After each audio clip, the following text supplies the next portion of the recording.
अमेरिकी राष्ट्रपति Donald Trump और रूस के राष्ट्रपति व्लादिमीर पुतिन के जरिए चौतरफा घेराबंदी के बाद यूक्रेन के राष्ट्रपति जेलेंस्की ने हथियार डाल दिए हैं। उन्होंने कहा है कि अगर उनके राष्ट्रपति पद छोड़ने से शांति लौटती है और यूक्रेन को नाटो की सदस्यता मिलती है तो इसके लिए तैयार हैं। यूक्रेन पर रूस के हमले के 3 साल पूरे होने पर जेलेंस्की ने कहा कि अगर ऐसा करने से नाटो की सदस्यता मिल जाती है तो वो अपना पद छोड़ देंगे।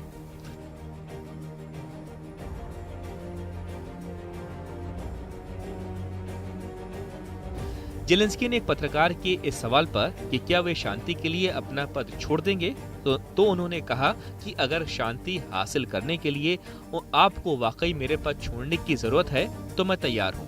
डोनाल्ड ट्रंप ने हाल ही में कहा था कि जेलेंस्की बिना चुनाव के राष्ट्रपति बने हैं और उन्होंने यूक्रेन में चुनाव कराने की वकालत की थी। यूक्रेन में मार्शल लॉ लागू है।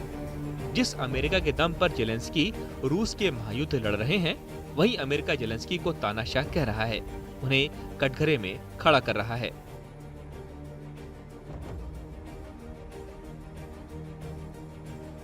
यूक्रेन के राष्ट्रपति व्लादिमीर जेलेंस्की और अमेरिका के राष्ट्रपति डोनाल्ड ट्रंप के बीच हाल ही में जुबानी जंग तेज हो गई है। इसकी शुरुआत तब हुई जब पिछले हफ्ते सऊदी अरब में अमेरिका और रूसी अधिकारियों की मुलाकात हुई। ये 3 सालों में उनकी पहली उच्च स्तरीय वार्ता थी। इस मीटिंग ने पश्चिमी देशों को रूस की अलग थलग करने की नीति को झटका दे दिया और यूक्रेन और यूरोपीय नेताओं को युद्ध विराम और यूक्रेन के भविष्य को लेकर हुई बैठक में नहीं बुलाकर उन्हें नाराज कर दिया। पिछले हफ्ते ट्रंप ने जेलेंस्की को तानाशाह यानी डिक्टेटर कहा था। ट्रंप ने जेलेंस्की पर हमला बोलते हुए कहा था कि जेलेंस्की अपने ही देश में लोकप्रिय नहीं है, जबकि स्वतंत्र सर्वेक्षण इससे उलट कहते हैं। हालांकि जेलेंस्की ने कहा कि वह ट्रंप की बातों से नाराज नहीं है और युद्धकाल समाप्त होने के बाद चुनाव में अपनी लोकप्रियता को साबित करने के लिए तैयार हैं। जेलेंस्की ने साफ कहा कि अगर मैं सच में तानाशाह होता तो मुझे तानाशाह कहे जाने से दुख होता।